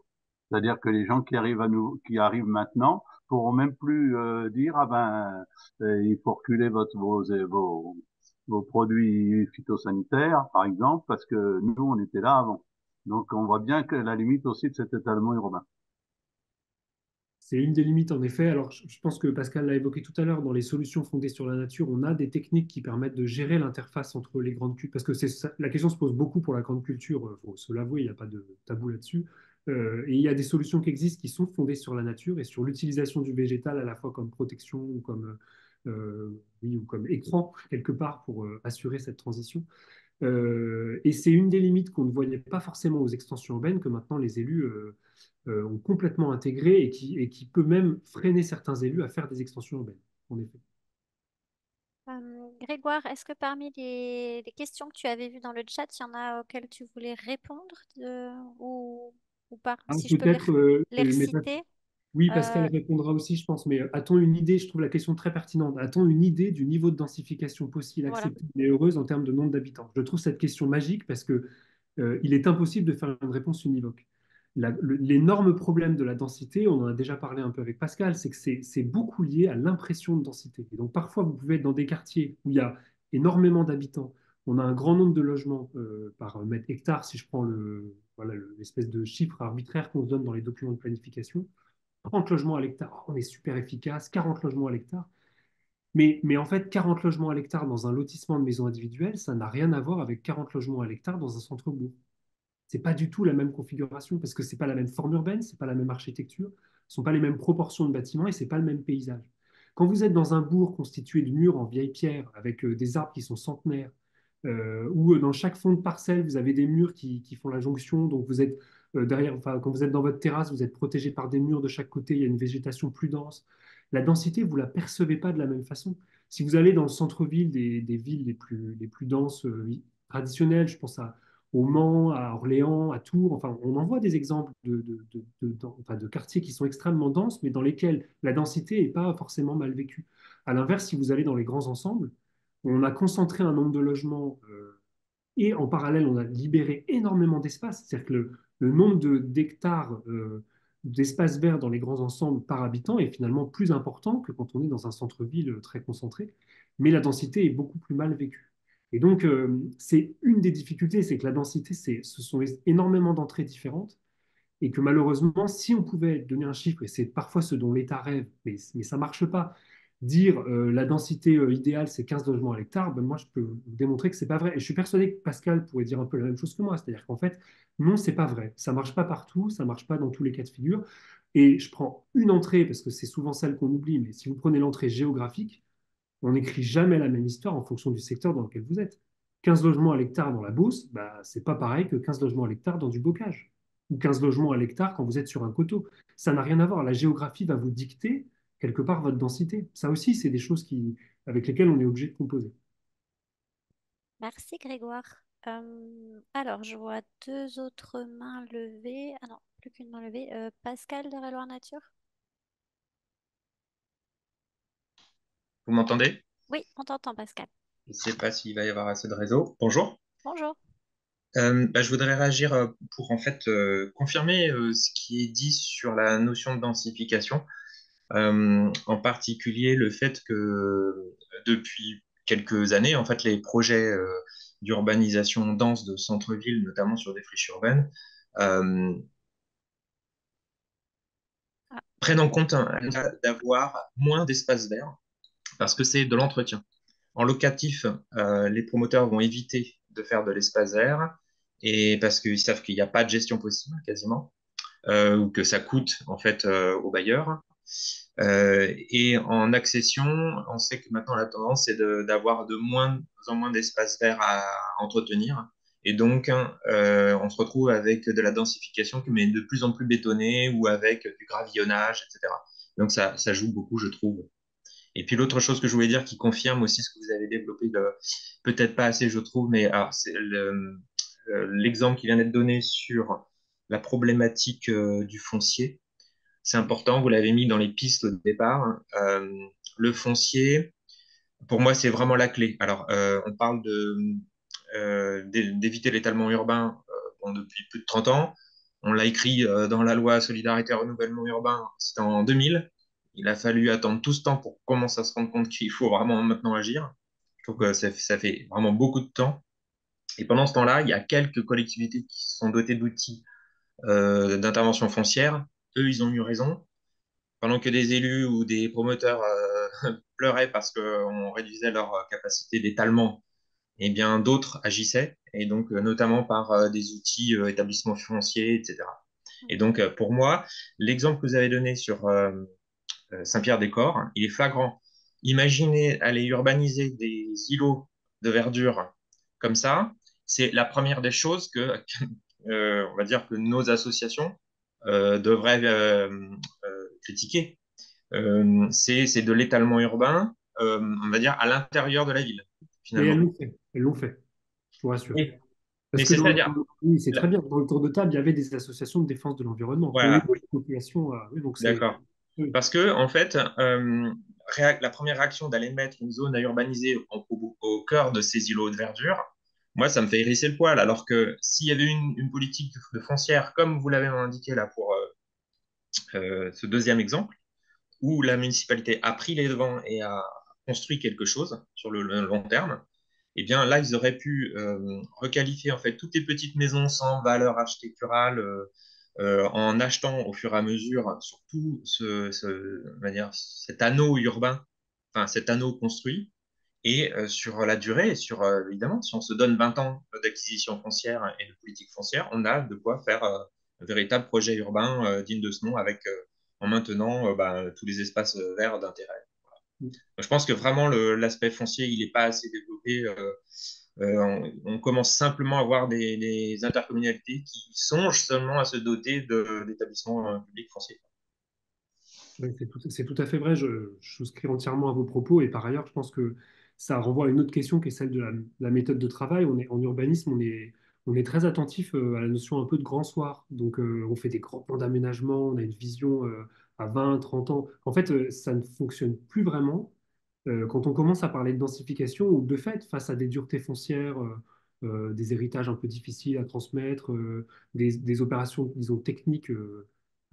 Foncières et juridiques qui peuvent être plus complexes, on est obligé aussi de s'adapter et de plus imaginer des projets démesurés. On est obligé de faire de l'urbanisme tactique. On est obligé d'aller faire de l'acupuncture dans la ville et d'aller chercher les espaces un peu stratégiques. On va acheter une, deux, trois parcelles maximum. Puis on va faire une première petite opération pour montrer qu'on peut densifier de manière un peu intelligente, un peu mesurée. Et c'est vrai que ça nécessite d'avoir des outils auxquels les élus ne sont pas encore totalement sensibilisés, mais c'est en marche. Alors chez nous, le PFLI a un peu plus de mal à s'implanter en Loir-et-Cher qu'il ne l'est en Loiret, mais ça commence, voilà, c'est des choses qui se développent et sur lesquelles il faut être très attentif. Moi, souvent, je dis que le foncier, c'est le nerf de la guerre en urbanisme, donc je rejoins complètement ce que vous dites. Et il ne s'agit pas juste d'avoir du foncier, il s'agit de mettre la main sur le foncier qui est stratégique, celui qui donne accès à, celui qui est bien situé, celui qui ouvre une porte à plus long terme. Et donc, il faut anticiper, il faut mettre de côté, il faut accepter l'idée de jouer au Monopoly, mais pas forcément dans une dimension libérale. Ce serait presque un Monopoly communiste, sans vouloir faire de mauvais jeu de mots avec Saint-Pierre-des-Corps, mais c'est le Monopoly qui permet de contrôler son territoire, de le gérer, de l'anticiper et de le fabriquer à travers le temps et pas d'un seul tenant ou pas en confiant les clés à n'importe qui. Alors, je ne dis pas que les promoteurs sont n'importe qui, mais parfois, il arrive que voilà, on fasse trop confiance, on va dire, à la libéralisation du marché de l'immobilier, qui se fait souvent aux dépens notamment de plein de choses que Pascal a dites dans sa présentation. Pour moi, c'est assez. Donc, c'est une manière de renvoyer la balle à Pascal, de Oui, vous remercier pour vos questions. très bien. Merci De vous beaucoup, dire que je suis Grégoire. navré de devoir vous quitter un peu avant, mais voilà, j'ai une contrainte qui s'impose. Si vous voulez Merci encore, Grégoire. juste Oui. repréciser deux choses. On a en France un gros souci, c'est les successions qui se règlent pas. Et je rappelle que les communes ont des outils notamment pour agir sur les biens vacants et sans maître. Et aussi, je pense qu'il faut qu'au niveau national, on pousse à ce qu'il y ait une simplification des problématiques des indivisions successorales qui bloquent des milliers et des milliers de logements vacants en France. Merci, Pascal. Je vais reprendre peut-être avec toi, enfin, Pascal cette fois de l'ARB, les questions dans le chat avant de reprendre de nouvelles questions. Il y avait pour la nature en ville, est-ce que la nature en ville pourrait limiter les impacts négatifs de la densification? Alors là, c'est une réponse qui, par contre, va être très simple. Oui.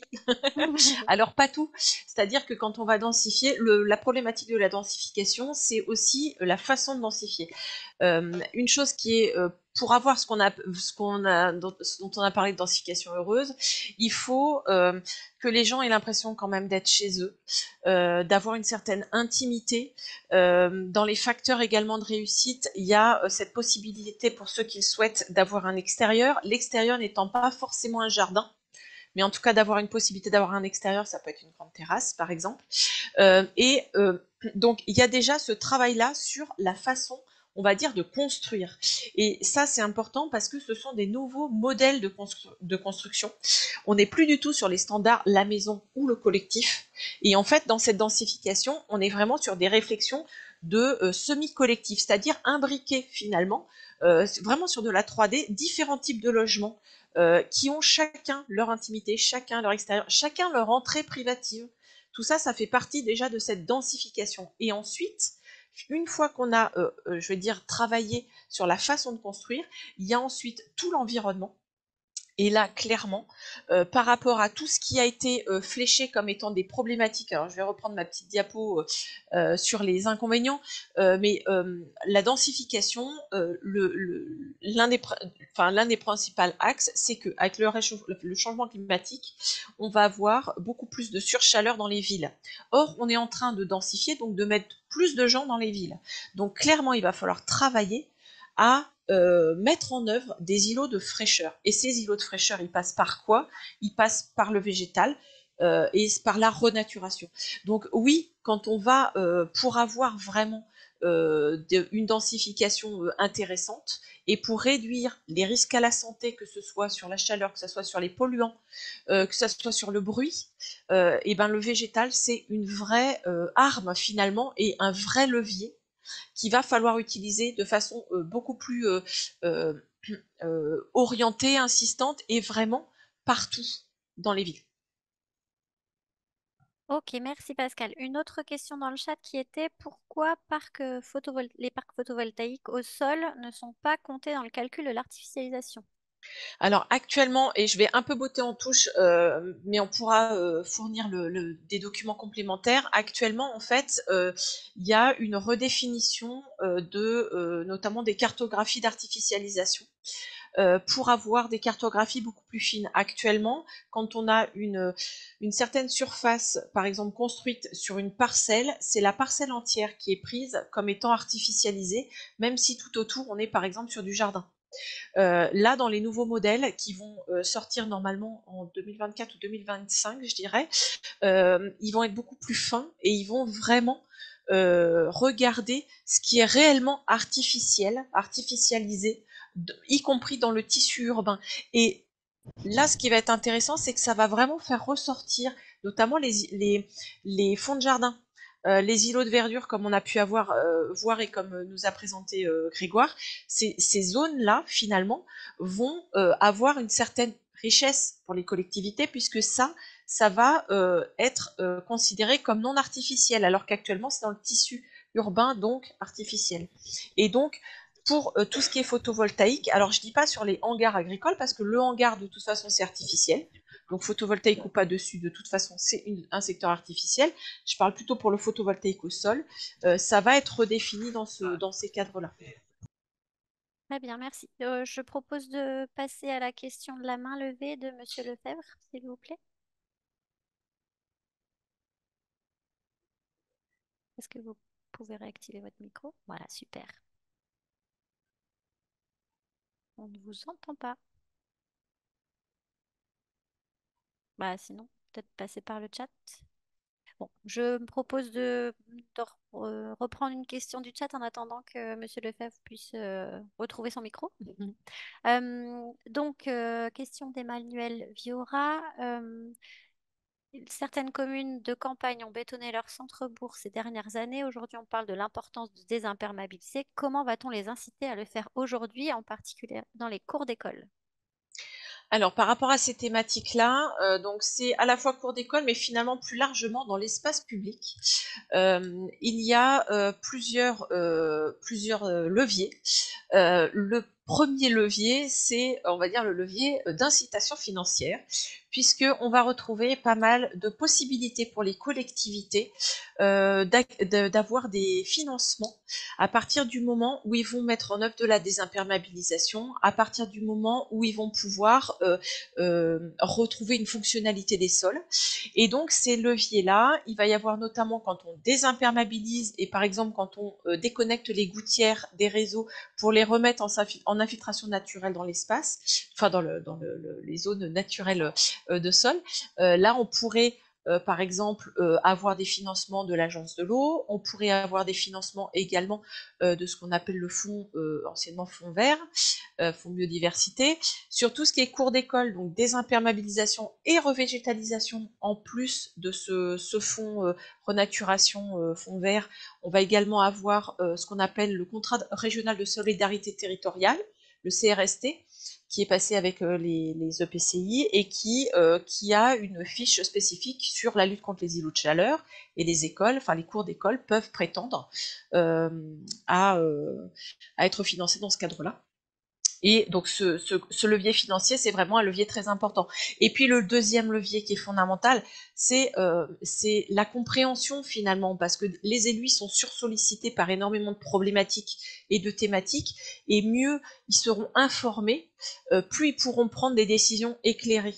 Et à ce moment-là, c'est justement la sensibilisation, la formation, l'information sur les problématiques, les enjeux et les solutions qui s'offrent aux collectivités qui vont aussi permettre de faire passer à l'action les collectivités. Et si je peux me permettre de compléter, et ça a été d'ailleurs signalé dans le chat, au sein de la fédération, donc France Nature Environnement Centre Val-de-Loire, nos associations travaillent avec les collectivités à déployer le programme Objectif Climat 2030, dans lequel une des actions phares est la renaturation des cours d'école. Et donc, les communes peuvent bénéficier de financements, donc c'est des financements notamment, enfin le réseau en tout cas est financé par l'Agence de l'eau pour ce projet. Et il y a du temps de travail de nos associations qui viennent faire un diagnostic de la collectivité, de ses capacités d'adaptation au changement climatique et en fonction des résultats du diagnostic, proposent ensuite à la collectivité de mettre en place des actions et notamment accompagne à la renaturation des cours d'école. Oui, enfin, si je peux me permettre, en fait, enfin, pour moi, c'est pas gagné, hein, parce que ces projets-là sont récents, alors qu'on commençait déjà à parler de l'importance justement de garder des sols qui filtrent l'eau, sur laquelle on peut avoir de la végétation, etc. Et enfin, sous la pression, soit de parents qui trouvaient que les enfants revenaient trop sales, ou d'entretien d'entretien supplémentaire de ce type d'espace. De fait, on a fait des cœurs de, enfin, enfin, franchement, certaines opérations cœur de village aujourd'hui, alors c'est dommage, Grégoire est parti. J'en aurais bien discuté avec lui. Je suis très étonnée de la façon dont certaines opérations de cœur de village ont été faites avec de la bétonisation quand on avait de la terre et du végétal. C'est pas parce qu'on est à la campagne qu'il faut faire les mêmes bêtises, j'allais dire entre guillemets, faire les mêmes bêtises qu'en ville avec 10 ou 15 ans de retard, on va dire ça comme ça. Voilà, donc à mon avis, ça va être plus compliqué de faire comprendre qu'à la campagne, c'est important aussi, même dans des villages relativement petits, hein, de 700, 800, 1000 habitants, que c'est aussi important dans ces structures-là qu'en ville. C'est vrai que les problématiques, certes, sont différentes, mais une cour d'école bétonnée, elle sera aussi chaude à la campagne qu'en ville. Oui, c'est tout à fait le cas. Et c'est aussi finalement un des axes sur lequel finalement on appuie. Et enfin, les élus se rendent compte en fait de l'incidence notamment de l'enjeu climatique sur ce qui va arriver à l'avenir. Et pour pour les écoles, on a de plus en plus de fermetures de plus en plus tôt en saison. Donc avant c'était juillet-août où il faisait très chaud, maintenant c'est juin voire mai. Et puis des fois c'est même septembre. Et alors là c'est un vrai enjeu pour eux parce que fermeture de classe et fermeture d'école, ça veut dire qu'après il y a tous les parents d'élèves sur le dos. Faut pas se leurrer. Qu'est-ce que nous on fait de nos enfants à ce moment-là? Tout ça parce que l'école n'est pas adaptée et qu'il fait 40 dans les classes et 50 dehors, quoi. Et donc, finalement, la prise de décision, l'important, c'est de passer à l'action. Que ce passage à l'action, il se fasse par le biais de j'améliore la biodiversité et je refonctionnalise les sols, ou que le passage à l'action, il se fasse par la santé des enfants, et notamment tout ce qui est urbanisme favorable à la santé. Actuellement, c'est une thématique qui monte énormément.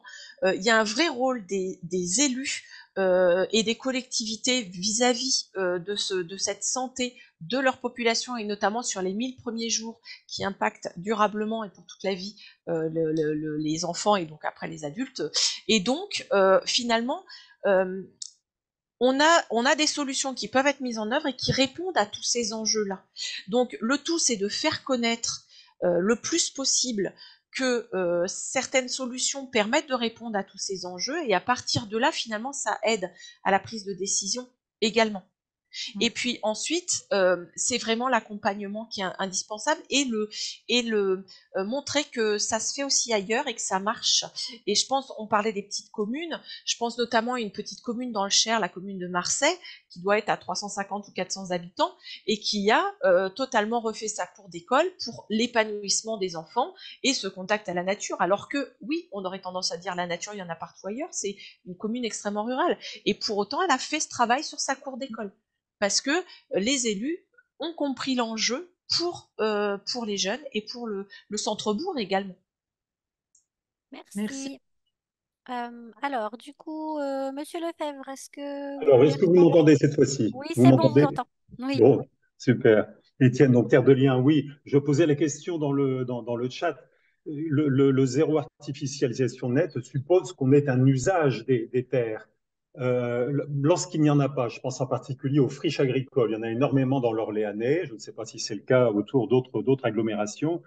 Ça peut être tentant pour les élus de vouloir urbaniser ou transformer ces friches dès lors que bon ben voilà les ronciers se développent. Alors évidemment, ces parcelles pourraient avoir à terme une fonction effectivement de biodiversité, mais lorsqu'elles sont très nombreuses, lorsqu'on est à proximité de zones boisées où cette biodiversité ordinaire en quelque sorte est déjà bien représentée, et lorsqu'on essaye aussi de promouvoir, c'est le cas de Terre de Liens, une production locale, essayer de promouvoir une agriculture qui permette une consommation locale des circuits courts, eh bien, on essaye de travailler justement sur la revitalisation de ces friches à des fins agricoles. Mais c'est vrai que pour l'élu, il peut être tentant de développer des infrastructures ou de l'urbanisation sur ces territoires pourrait même être un petit peu, comment dire, un peu machiavélique aussi, en se disant, ben voilà, on laisse une parcelle en l'état pendant un certain nombre d'années, et puis on dit ensuite, ben regardez dans quel état elle est, on va l'urbaniser, puisque elle n'a pas d'usage. Ça peut même peut-être être une démarche plus ou moins souhaitée, volontariste de la part de certains propriétaires fonciers. Alors ça, par rapport au ZAN, justement, le ZAN, il va aider dans ces cas-là, puisque le premier objectif du ZAN, c'est de réduire la consommation d'espaces naturels, agricoles et forestiers. Donc, en fait, à partir du moment où vous allez prendre cet espace qui n'est pas artificiel pour l'artificialiser, vous allez devoir compter cette surface-là dans une surface urbanisée, une surface artificialisée. Après, qu'il y ait un usage agricole type mise en culture de la zone ou pas, c'est un espace agricole, naturel ou forestier. Donc à partir de là, il fait partie de ces NAF, on va dire, à la différence des zones artificielles. Ce que je voulais simplement dire, c'est que c'est un peu tentant pour un élu de dire je ne peux pas respecter, Ils n'auront le pas le ZAN, choix. puisque regardez, ces parcelles sont abandonnées. En fait, dans la déclinaison ensuite du zéro artificialisation net, ils n'auront pas le choix. C'est-à-dire que quand je vous parlais de la déclinaison dans les documents de planification, le schéma régional, le SRADET, va définir une enveloppe en fait de surface. Ensuite, il va y avoir retranscription dans les différents SCOT, les schémas de cohérence territoriale, et ensuite dans les PLUI, PLU.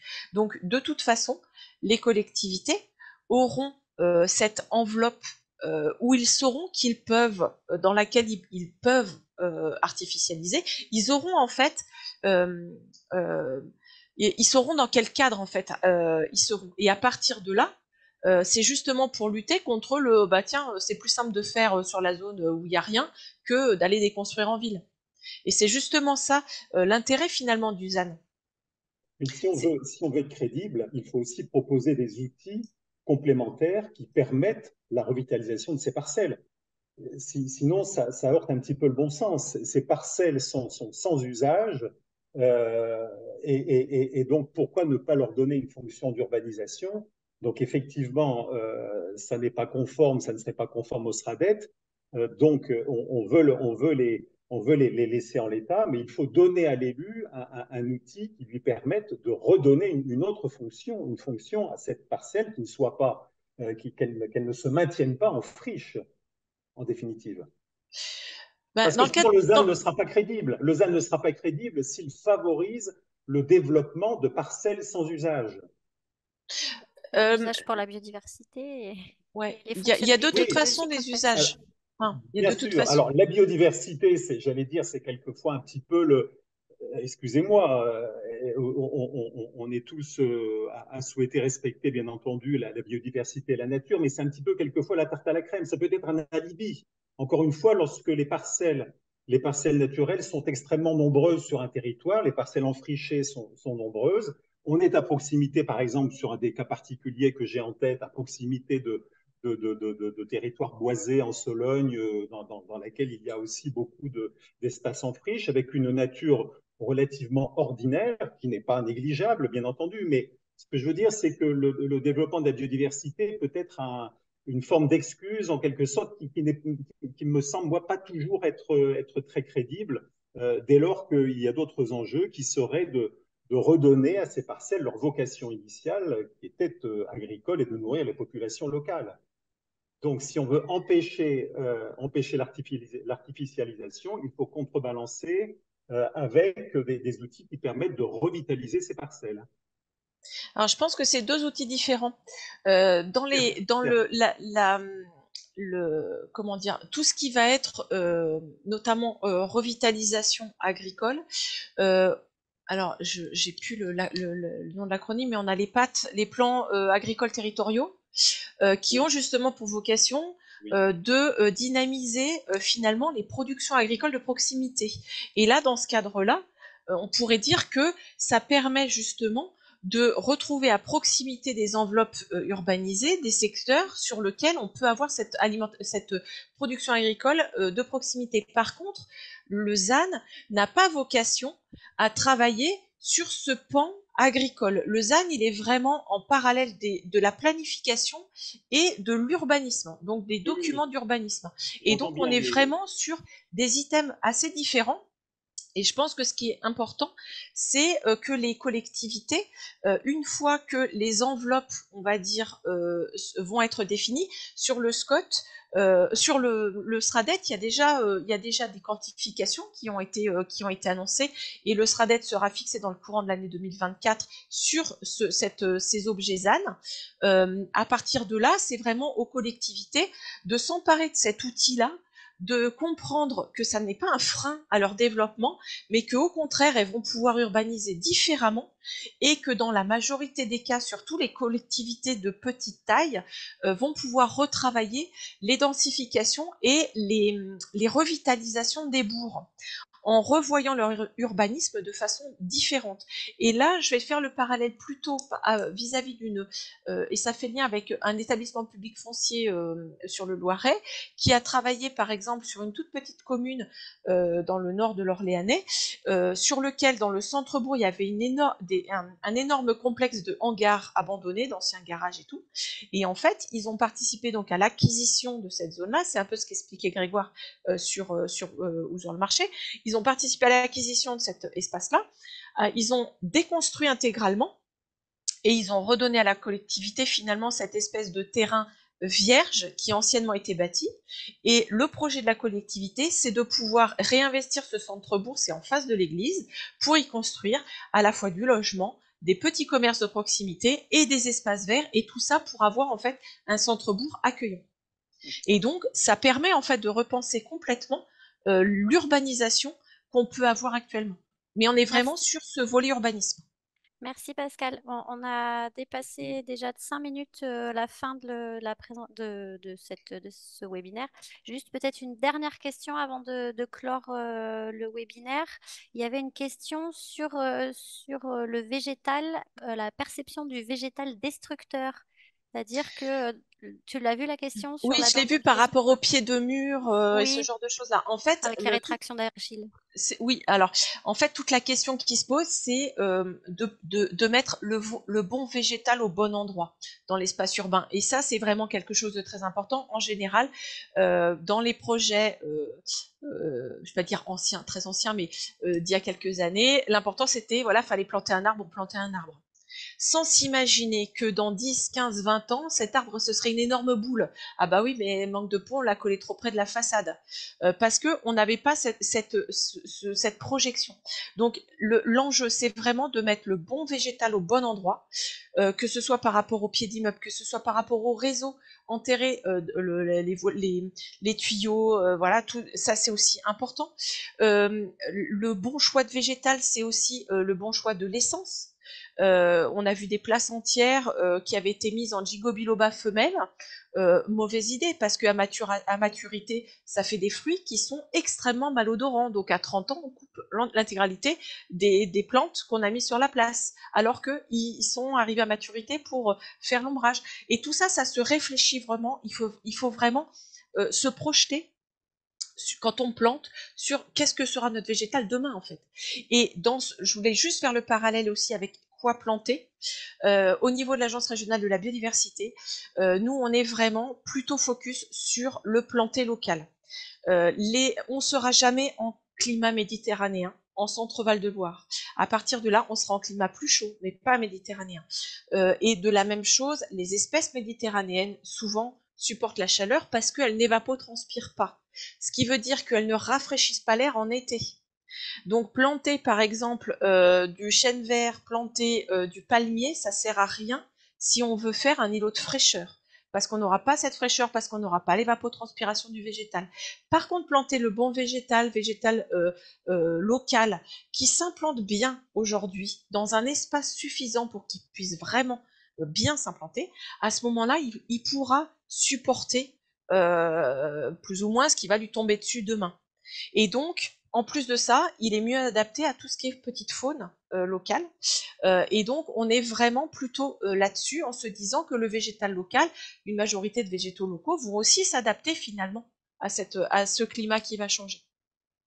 Merci Pascal. Et donc, j'ajouterai avec une remarque d'Anne-Marie et Jacques l'a mis dans le chat qu'un arbre qu'on est obligé de tailler est un arbre qui n'a pas sa place. Voilà. On lui a pas laissé la place Oui, suffisante voilà, pour lui. c'est Tout à ça. fait. Je vous remercie de votre attention jusqu'à maintenant. Je voulais clore du coup ce webinaire donc en remerciant Pascal et Grégoire qui ont participé en tant qu'intervenants, en vous remerciant tous d'être restés jusqu'au bout.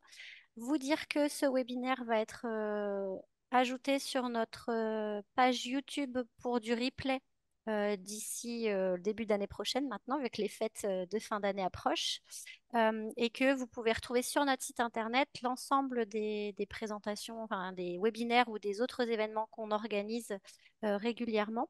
Vous dire aussi que notre prochain webinaire prévu, c'est le 13 février sur la rénovation des bâtiments publics et la préservation de la biodiversité dans le cadre d'un projet qu'on porte qui s'appelle Un toit pour la biodiversité et qui veille à préserver les espèces inféodées aux bâtis lors de travaux sur les bâtiments et cette fois-ci sur les bâtiments publics des collectivités.